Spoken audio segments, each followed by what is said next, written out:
Good morning. We have with us today Mr. Sourajit Mukherjee, CEO E2E Rail, in which Mr. Mukherjee will talk about his journey experience so far. Uh, Good morning, Narendra.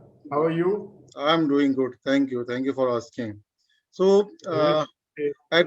at a young age, you have been on a number of important positions in different organizations of repute. How does it feel to be the CEO of E2E Rail? Narendra, first to start with is like we are going through a really unprecedented times.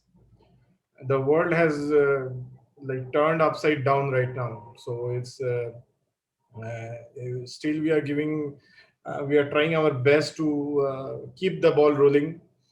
The industry is helping the entire government machinery is also trying to help us.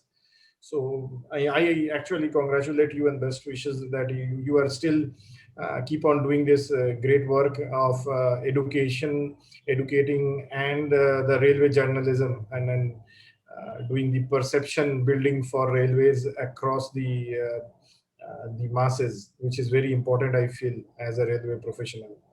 Okay, so talking about me as a being a CEO of E2E Rail, see, designations matters little to me, to be very frank with you. The day I started doing my work till this day, I always felt like wherever I am working, I own that company. I have always worked like that. If I don't feel that I own that thing, I am part of that system, everything is my own stuff is profit or loss, whatever happens, reputation, everything. If I don't feel that it is my own, I cannot succeed in any venture. So it's be a sales engineer, be a sales guy, marketing guy, uh, guy who is working at the back office, or a designer, or anybody. So the key thing is to be and feel completely involved with the entity which you are working. So as far as E2E Rail is concerned, we are a great team. So I am a team member. It is not only a team, it's a family for me. So everybody is family over here. So we have almost 400 employees right now, and another 400 will be on the subcontractor basis. So all this, it's a large family, and it's a privilege and honor that I have been given to lead this team and of skilled and brilliant guys all across. That's Okay. And what are your immediate plans and goals for your current organization towards its growth and development in a lead role? yeah. So see, the company which right now I am part of and I am leading is one of the most fastest growing railway infrastructure companies in India. If I don't say the fastest, because we have grown through almost more than 50% CAGR over the last 4 years. We have fortunately, even on the first wave of pandemic, we have registered a growth rate of more than 40%. Uh, in the revenue scale and the profitability scale, we are more than 100%. So it is it's a sustainable growth rate which we are moving. uh, the the aim which our company, which we are trying to move our company, when I say that, well, it is always we, because I think that it is a collective process, and the vision is very clear. We want to be the preferred engineering services and EPC company for the railway infra projects in India.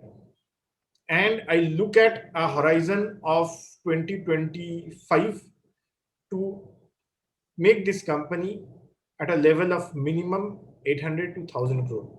So that's how we are moving towards. That's the goal we are moving, and we are also planning that there is a lot of employment being generated, lot of entrepreneurs being generated, lot of educations being imparted on this journey, on this growth path, and we contribute towards the nation building as a whole. Railways being the backbone of this nation, it is imperative that a company like us, when we are aiming for growth, we aim towards a constructive and sustainable growth. Okay. And um, as as well, all as we all know, E2E is the one of the reputed certified organization providing rail engineering expertise to the rail infrastructure project for multiple and mass transit system in India and abroad, Yeah. which key projects undertaken by E2E would you like to highlight as a major accomplishment bringing about significant change in public transport system in India and abroad? Okay. So, see, E2E Rail. In one of our advertorials or in our marketing communication, we write that we are everywhere. Okay. So this is something of a tagline we always say. In rail industry, if you go to any metros, any zonal railways across India, or even in the Southeast Asian countries, in some of the places, Mhm. there is not a single, say, railway system, if I talk about, uh, that E2E Rail have not worked in some capacity.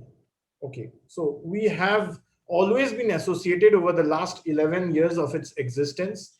In some way or other, we have been associated either through, say, the focused engineering services, that the design services vertical we have, or through the operations maintenance vertical, either through the direct contracts which we take, the complete EPC contracts as we take, or as an execution company, or as a partner of the OEMs. We have been present in most of the uh, railway systems right now working in India. And when I talk about mass transit as well as the main line. Plus, we have always been very much, say, a focused company towards the growth of the private railway yards. Main line to the freight transportation, to the private yards. We always feel that freight transportation and the development of the private yards is equally important in this process of nation building as a whole, or boosting the infrastructure growth overall, because that is how the freight moves, that is how we all sustain, that is how the commodities move today. Right now, if you see in the time of pandemic, how important it is that the ro thing have right now being started off. If this was not there, the oxygen express which we see over here right now, the lot of the commodities which is being right now moved through, also the new DFCC corridors which has come up, uh, is helping the entire process of this nation building, and that's equally important to be focused on alongside the passenger growth. So E2E Rail has always been present all across. So one of the largest, what I should say, achievements for us on a technology based is that we have been the partner for the design to execution partner for implementing the first CBTC signaling system in India, which is the Hyderabad Metro. Okay. So we have been the back-to-back partner with Thales for, from design to, there are some supply components, to the execution, to the performing the testing, commissioning, installation. Everywhere we were, the entire 6 phases of Hyderabad Metro, we have been completely doing through our, we had a huge team just on focused on this one, and it has been a huge learning experience for the our team, as well as it has been one of the most interesting projects which we have ever taken up, and it has been a, say, the one of the projects which led the way to adopt this technology for other metros in India. Right now, if you see, most of the metros which are coming are with CBTC. Right now, we are also working with Nagpur Metro, and that is also CBTC, right? So that's how e2E Rail has moved across. e2E Rail is trying to contribute in all the phases now with high-speed rail and the RRTS also coming. NCRTC is has floated tenders, and there is tenders being finalized. We are always part of most of these activities wherever is there in some capacity. So that's how we say that end-to-end services kind of uh, thing which we want to promote, that are present across verticals and provide all the engineering services for the rail industry. Okay. Uh, so, how do you see the future of urban transportation and MRTS in India? And what, according to you, should be immediate changes required in public transportation system in India? Okay, that's a huge policy question, and that's a very important and pertinent question at this point of time, uh, where the carbon, we are talking about reducing carbon footprint. We are talking about reducing the amount of cars. We are talking about uh, people moving much more seamlessly, much more in faster pace, and in a much more safer way, right? So that is the objective. We go by rail, we go by car, we go by bus, we go by anything. The end result is that we should reach safely to our destination in a very simple way, and with the least amount of pollution, and without harming the nature, Nature. without harming the nature, without harming this atmosphere environment. We involve the least possible resources which could harm the our environment. Today, the situations which we have come in today is the after effect of all the things which we have done, all the wrong things which we have done, and we can understand right now how things have, and the nature is giving back to us in a very wrong way. So saying about that, the urban transportation, where India is 138 crore population country, almost 1.38 billion country, and where everyone wants to reach their destination fast in a safe mode. Urban transportation and people more or less flocking towards the cities, or the semi-urban guys are also developed as the smart cities and stuff, right? So right now there is nothing called village and other things. It is, everything is getting urbanized, more urbanized. There are pockets, industry centers happening across places. So it is much more imperative right now to increase the connectivity without harming the nature again. So for that thing, I think from my end, it is like the multimodal uh, model for the freight transportation. So urban transport connectivity is all about multimodal. So if you say there is a metro today, so I sit in Bangalore, I am in Yelahanka, right?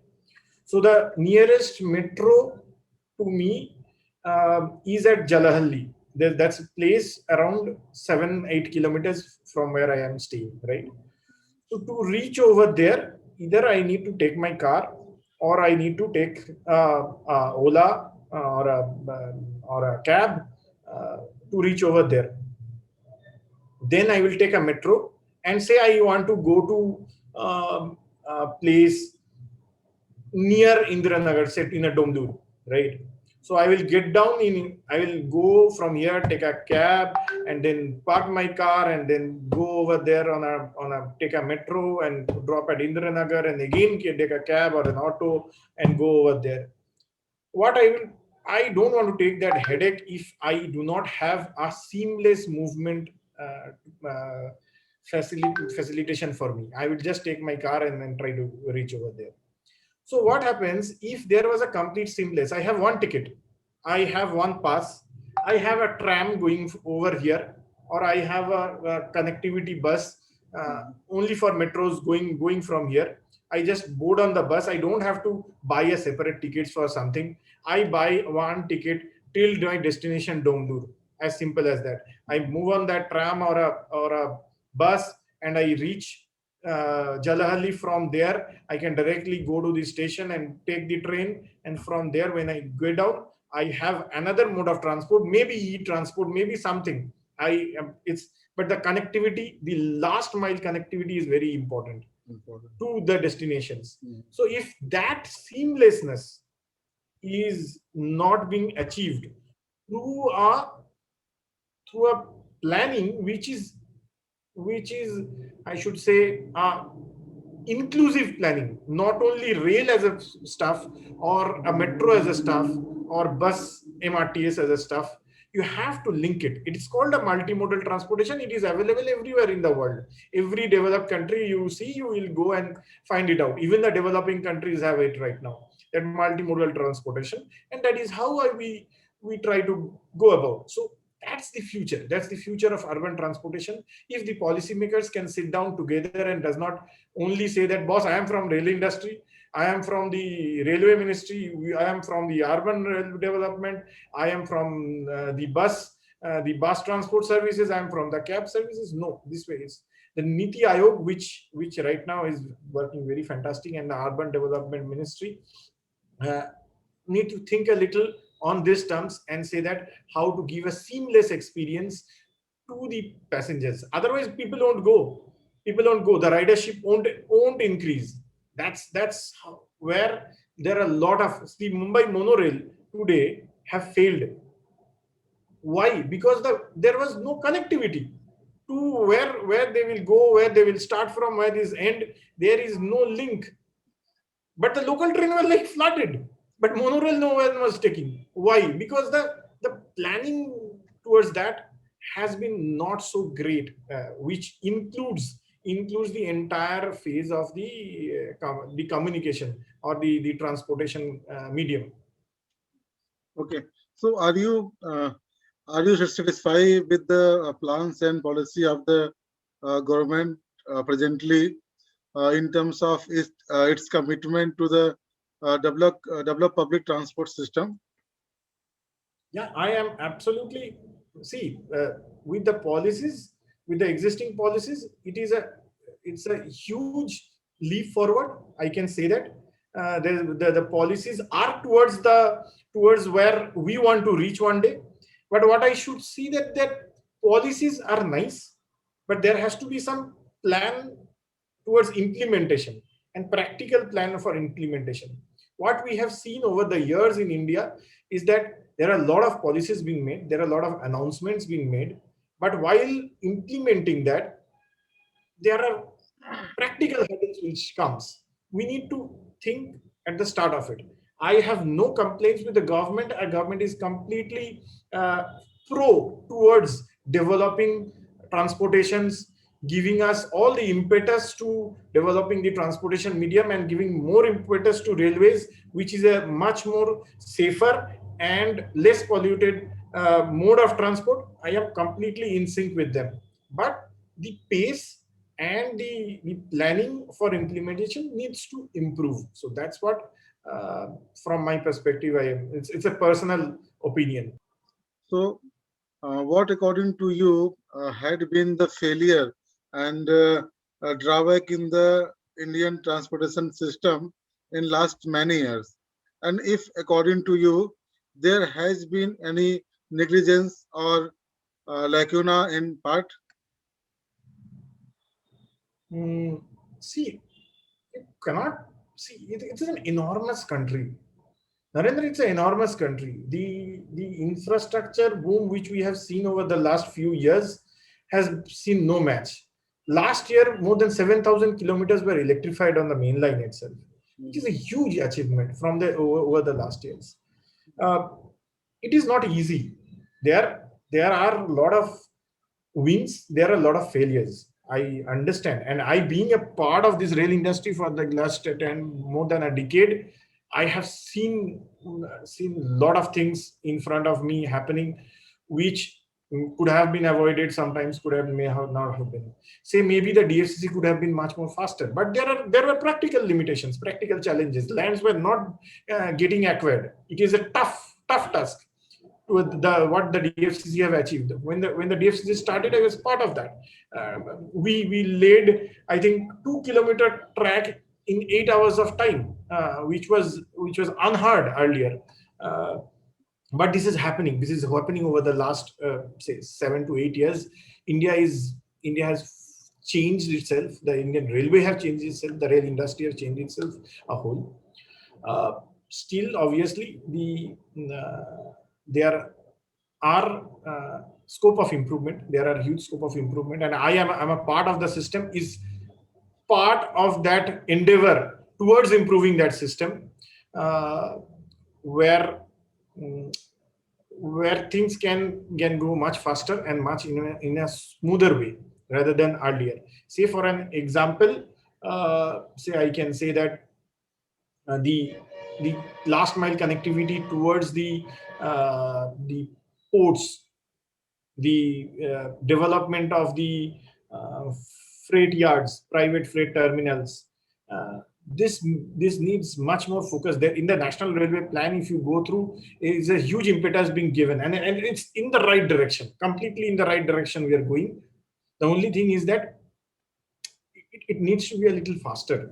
It needs to be a little faster, and the people who are the implementing agencies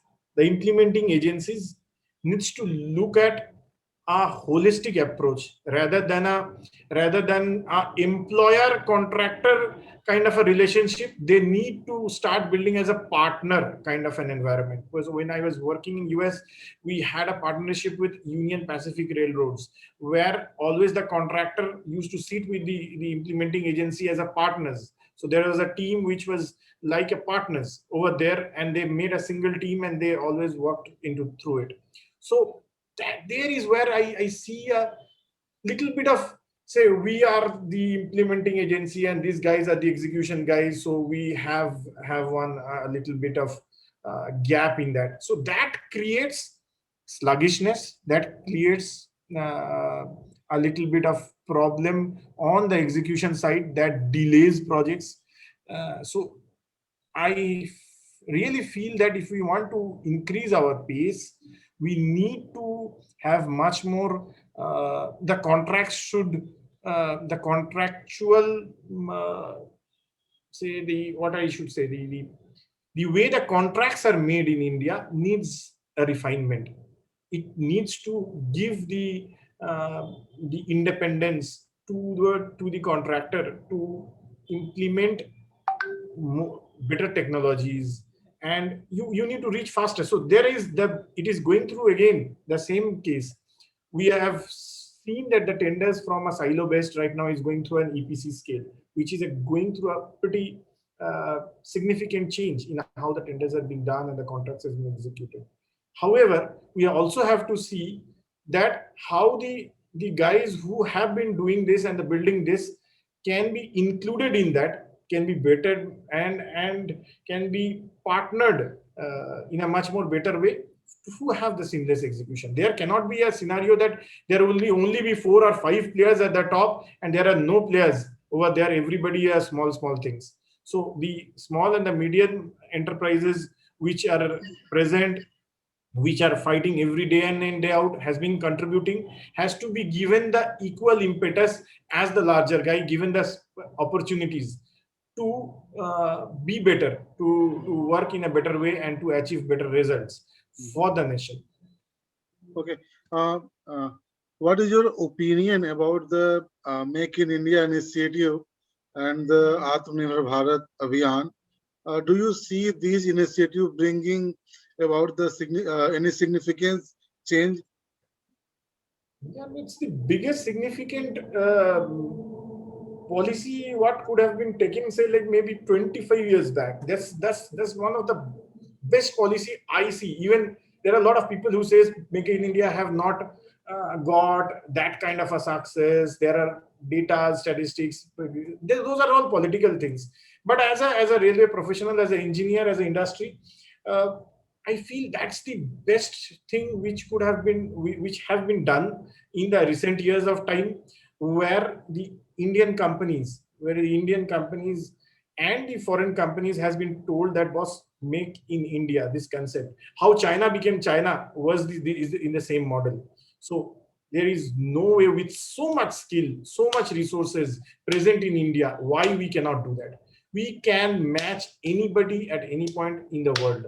So that's the best part, and it's going to, I'm telling you, Narendra, Make in India is going to change how the world looks at India.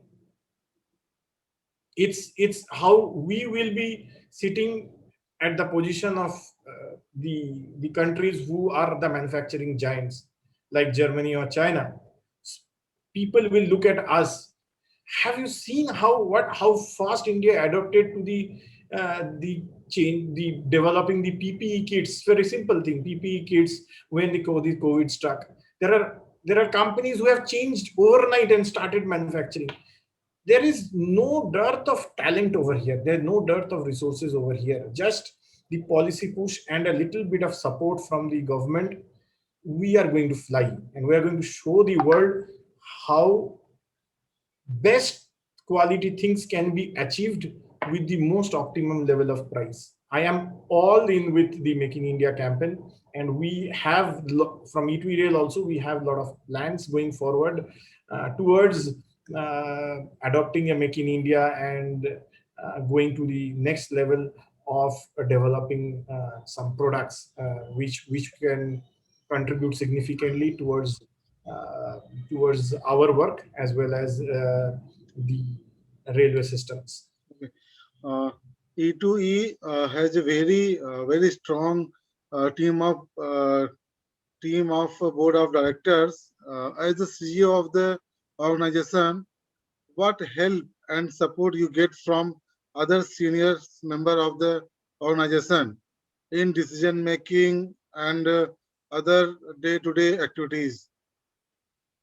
Okay, so it's a very interesting question. Somebody after a long time asked me about my board of directors, which is like fantastic. I feel really proud to be part of and representing the board in the public. So we have, our company is basically completely controlled by private equity investors. They have the majority stake in this company. We do not have a promoter in this company. We have the board of directors, who are all management professionals and are independent directors. Uh, they are from diverse backgrounds. Uh, they're from the finance, from restructuring to the Indian Railway, as well as from legal, and and I should say that I thank each one of them for showing us the path and steering this company to the level which it is. And I am confident that this is going to scale up in a huge way in the coming years, and they mm, I believe they will keep on supporting us as they have been doing it. I am very honored that they have given me this opportunity to lead this team. I would obviously like to mention the name of Mr. Abhijit Kudwa, who has been my mentor and has got me in this company, has been the representative of the board, uh, who believed in me all through, that we can actually script the exponential growth which myself and him envisaged 4 years back. And right now it is more than 100 crores company. So, and we are planning to reach somewhere to 800 to 1,000 crores in the coming 5 years, and which is all visibility, planning, meticulous planning, and financial control. So all this has been guided by the board and the senior members of this company. This is a wonderful company with a blend of experience and youth. Our average age of this company is 31, which is like, you can understand that it's a very young company, lot of energy, lot of say the exuberance of the youth. We utilize, we encourage them, we train them, and I am part of that group. So that's how we grow, and we will let everybody grow in the same way. Thank you. Okay. Uh, you have an engineering background with expertise in marketing, sales, and business law. In what ways diverse academic knowledge has helped you in professional career, and what challenges you have faced in your journey so far, and how did you overcome it? It's a very interesting question. It takes me back to my, my college days. Uh, so in India, the education system is very interesting, Narendra. You actually never know where you will land up to and what you will actually do in the final years. So when I gave my entrance examination in engineering, I really didn't know which stream I should go. So people who are at the top ranks always told me that electronics and communications was supposed to be the best stream for you. So I took it. And we did engineering in electronics and communications, and after that I did my MBAs in market sales and marketing. I was always a little business oriented guy rather than technical, very much going to technical. I was not a good student anyway, so I was always average. I'm still average. I was never a very brilliant first grade student. My marks have never been more than 75% ever in my entire career. So once I scored 85 and I was surprised, I thought, okay, people will take back my paper and see it again that no, it's not 85, it would be 75. Anyway, so that's how the journey went. Uh, but the interesting part is not that. The interesting part is, say, once you start working, you start to realize that how to implement those learning which you have actually done in the colleges or in the school days, how aptly or how skillfully you can utilize it in your practice and keep learning. So it is always about, this journey is always about learning. It has been always till now. I still feel that that there is, the only way you can be successful, or you can, it's not about successful also, it's that being relevant in this constantly changing world, the only way you can be relevant is by evolving yourself and learning. Continuous knowledge is the keyword. If we are going through knowledge base, there is no stopping you. See, I have worked in a, I am an electronics engineer, but I have started my work in a mechanical company, which is like Atlas Copco, which is one of the largest compressor manufacturers in the world, right? I have worked for civil companies. I have worked for civil components. I worked for mechanical components. I have worked for electrical components. I handle electronic components.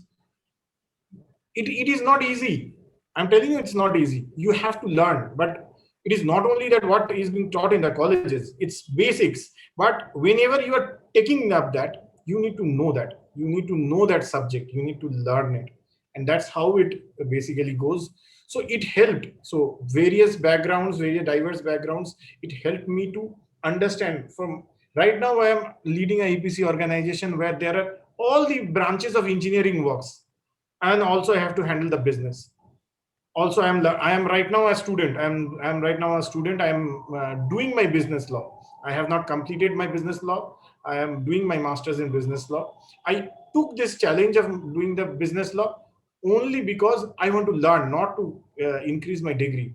because I know the day-to-day challenges which is being faced as a on the contractual obligation part. I need to understand what should be the best for my company, or should be the best for my employees. So that's why I have taken this up, and I will try to evolve myself.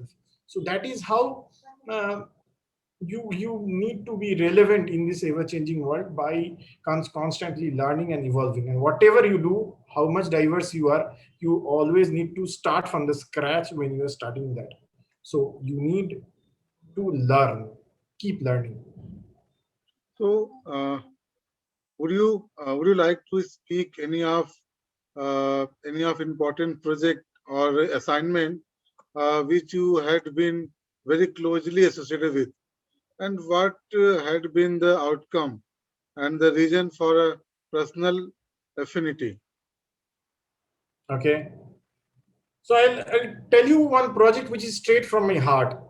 That's one thing which uh, right now I am also in that process of doing it. There is skill development. Skill development in railway engineering is something which I have always felt that there is a huge scope. It is not because of business. It is because of the requirement of the industry. It is because of the requirement of the hour. As a railway professional, when I have moved across the the uh, the various projects, the maximum challenge what I have seen, there our projects are delayed because there is a dearth of skilled labor. Our projects are delayed because there are faulty engineers who do not have that required skill sets. They make there are So when you go to and complete a project, you will say there are a lot of huge snag lists come on. Why the snag list comes? Because there is inefficiency being built in the system. There is not enough skilled persons. So skill development is a mission which we have taken from e2E, and which is very close to my heart, that we will train railway professionals to become, will train engineers and people who are aspire to be in the railway career to become railway professionals. They need to be this skill development mission is one of the most key things right now required by the industry. And I from this interview this forum, I urge all my fellow peers and colleagues from the large OEMs and my fellow contractors to invest on this, to invest on learning and development and bring more skilled people in this industry.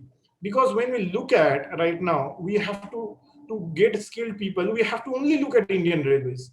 But there's a huge quantum of work which the private guys are doing. Where do I get people from? How do I get people from? Without poaching each other, without poaching people from other companies. Where do I get it? Should not I? This is not the right time where there is a explosion of infrastructure development across the rail verticals. Electrification, signaling, track, high-speed railway, metros, urban transit, everything is coming up. But who is going to implement that? Yeah, you cannot roll the same people everywhere. One guy goes from here A to B, B to C, C to D. He is obviously increasing his salary package, but ultimately there is a gap which is being created in the other one. How do you overcome that? The only process overcoming that is by creating and investing into learning and development, and create more engineers, create more technicians, create more railway professionals who can deliver projects for you, who can deliver the required goods for you, for the industry. So we at e2E, we run an institute called e2E Rail Village, which have both online and classroom training. And what we do over there is two part. One is obviously we train the fresh engineers who wants to come into railway profession. Not only engineers, but the diploma guys and the ITI holders to become a technician or a design engineer or a field engineer. Uh, we give specific subjects, signaling, OHE or electrification or track or rolling stock to develop into. We give them modules, they get skilled, and we have an institute, we have a small simulated setup where there is a physical 400-meter track with all the required equipments, where they can understand how the thing is fed. Again, it is not in the scale of the big large railway institutes which are there. We do not have a capacity to build like that. Till the government, I have appealed the government many times to help us building that on a PPP model, to get much more traction into this. However, we are still trying. We have not got that, but we will be still trying that. But this helps the, say, a technician which I require in a signaling projects. One normal ITI engineer cannot do be immediately a wireman and start doing the wiring for a signaling rack. It's impossible. They need to understand the basics. Railway is a very niche subject. We need to invest on learning and development. So this is a project which I have taken from my heart. It's not only for the business perspective of it. It's purely on basically developing the talent pool for this industry. I appeal to everybody, whoever have a requirement, even if they do not want to invest themselves the time and stuff, please outsource. Please outsource. There are other institutes also. Please go to them, come to us, but please invest in getting new professionals in this industry rather than just focusing on poaching. That's not how this industry can evolve. If we have to deliver faster, we have to look at that. That's how I feel that. We also have started a first time e-learning, self-learning portal called Swadhyaya, which is right now in the online e-learning portal, where people can choose their subjects which they want to upskill. So it's also about upskilling oneself when they are in the industry to become relevant. As I was saying, it is constantly learning ourselves. So that is also there. Please come forward and look at learning and development. Otherwise, the plans, the policies, whatever is being made cannot be implemented in the stipulated amount of time, which and we are at the highest pace right now. We want to deliver, and I urge all the people to please again shift their focus not only from just winning a contract, rather than developing people, developing the greatest asset, which is the people's mind, nurture new talents and get into this industry. Okay. Which major position, task, or organization would you reckon as the most significant in your career? Oh, career. Okay.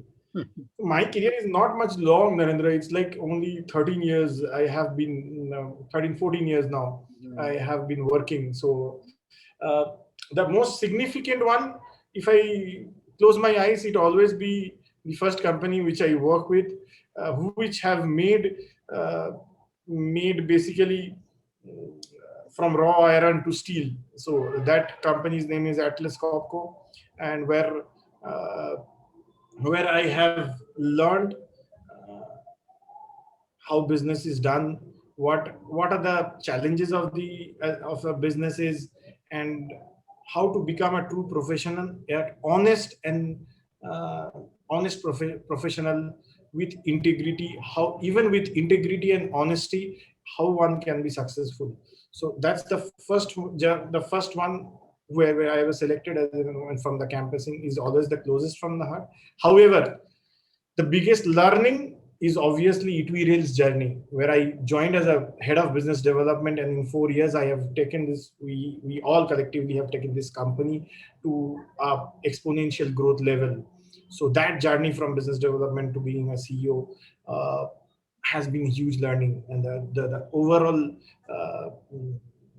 overall learning perspective was immense, where this is skill development part of it and understanding business part of it. Understanding business part of it was extremely rich, I should say. So I feel much more complete today rather than 4 years back when I was there in other company. Okay. Would you like to say anything about the job scenario and educational system in our country? I already, I think, explained a little bit on the earlier Yes, yes. question, that the demand and supply does not match. Specifically for our industry, if I am talking about as a say, if you can tell me as ambassador of the industry, I can tell you that there's a huge demand supply gap right now with the kind of projects which we are envisaging, or with the kind of projects which are in the plan, national railway plan. If you see and see how many number of engineers actually comes every year in the rail industry, you will be shocked to see that there is no parity. Where will this enough number of people come from, the enough number of railway professionals come from? Nobody knows. So if the government or the my fellow peers in the private sector does not focus on this, we are, again I am telling you, we are not going to reach our targets or goals in the kind of timelines which we have planned for. And we do not want the earlier era of pre 2000s where projects gets announced and it's like 1 year projects gets to 6 years. That era we do not want to go back. We want that if it is the project is announced and it is supposed to be done in 3 years, it has to be done in 2.5 years. So that's how we are right now. We are the new generation. We are the new India, where delays are not acceptable. We need to do fast. For that, investing in human capital Okay. and nurturing them and training them is the most important subject right now.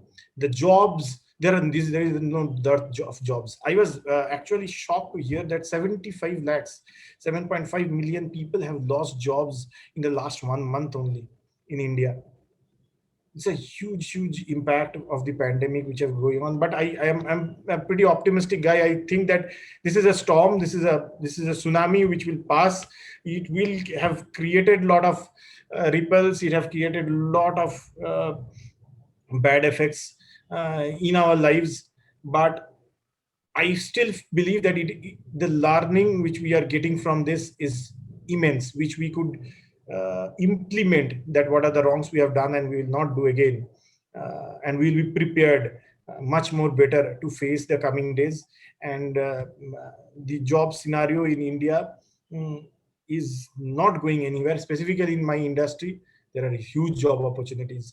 I urge the new age guys, the fresh engineers, the fresh professionals who wants to make a career, please come and join rail industry. Please come and join rail industry. It has a fantastic career. It will give you a fantastic career. It has huge opportunities to grow and learn yourself. You can take my example. In 13 years of time, I have moved from normal. I'm coming to that question. I'm coming to that question. Um, what would be your suggestions to investor aiming to build a successful career like you? Yeah, I have not yet been a successful career. I say I'm still existing in this, and I'm still relevant in the industry. That is the success part of it. Success is a very big word. However, to make a decent career, to contribute to the industry, and to be what I should say relevant in this industry, we must focus, we must learn, we must invest our time. uh, mm, Socializing is fantastic, socializing is all fine, but we should be focused on keep upskilling ourselves, know the facts. Yeah, I get shocked. I'll give you a small example. It'll take a little time. One employee of ours, uh, there's a very young girl who I saw her someday while walking through the office, was downloading some app in the uh, computer, in her laptop, which was saying some grammar or something like that, grammarly or something like that. Now I was a little curious. What is that? This is this software being installed. So I was asking her, "What are you doing this? What exactly this app you using it?" So she was hesitant, obviously, for the first. But when I was normal, I tried to pacify her. So she said that she wanted to use it for framing emails. So that software, what it will do, that when you make an email, it will automatically correct the grammar and you'll give a very nice email. So this is a gap for all the budding right now new age people who are coming to the industry. Do not use shortcuts. Just that grammar thing, what it will help you maybe draft some nice mails, but once you uh, that app sometimes can crash, sometimes you have to write it by yourself, something you will struggle. Those kind of things needs to be avoided. There is no shortcut to success. We need to learn, we need to fail, we need to fail, otherwise we will never be able to succeed. But whenever I fail, make sure you learn from those mistakes. If you do not, if you just forget those mistakes and say that, no boss, failure is the pillar to success. Yes boss, failure is the pillar to success, I know. But if you are not learning from the failures, it is a problem, then you cannot succeed. So one guy told me one day is like, when you commit mistakes, so you commit one mistake at a time, it's a mistake. You commit the same mistake the next time, it becomes a decision, because it is becomes a choice. Now you are making a crime, you're not making a mistake. So be focused, hard work, there is no shortcut available, and keep upskilling yourself. You will be relevant in this industry, you will be successful. There is opportunities are there is no scarcity of opportunities. This is a huge, this country is growing at the highest pace from the entire world. We have the youngest population in the world. We are going to dominate this world, so no worries about it. Just keep learning, and opportunities will come. That's it. Okay. Uh, you have recently participated in InnoMetro Yeah. 2021 as a speaker. And how was your experience?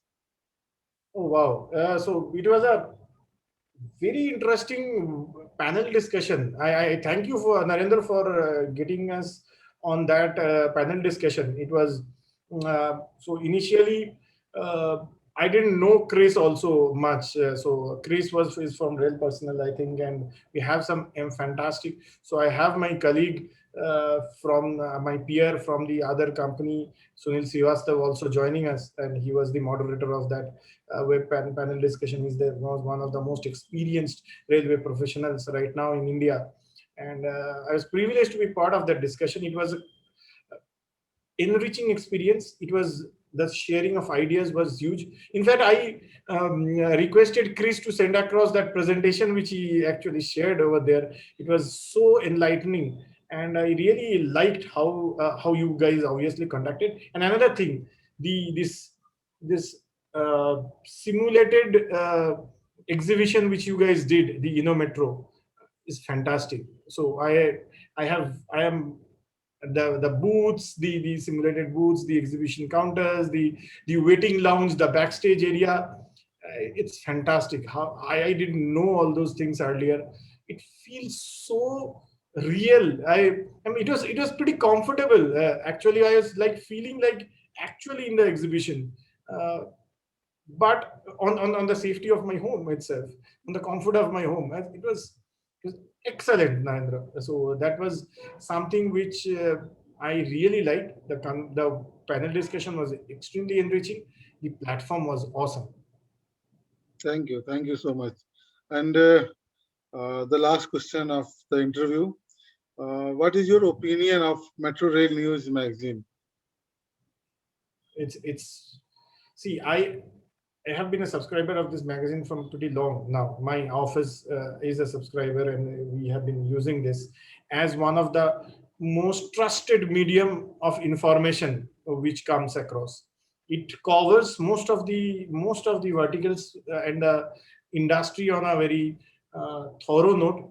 and it gives us, I think you guys not only are giving metro but the entire industry news, which the entire rail industry news, which is a fantastic thing.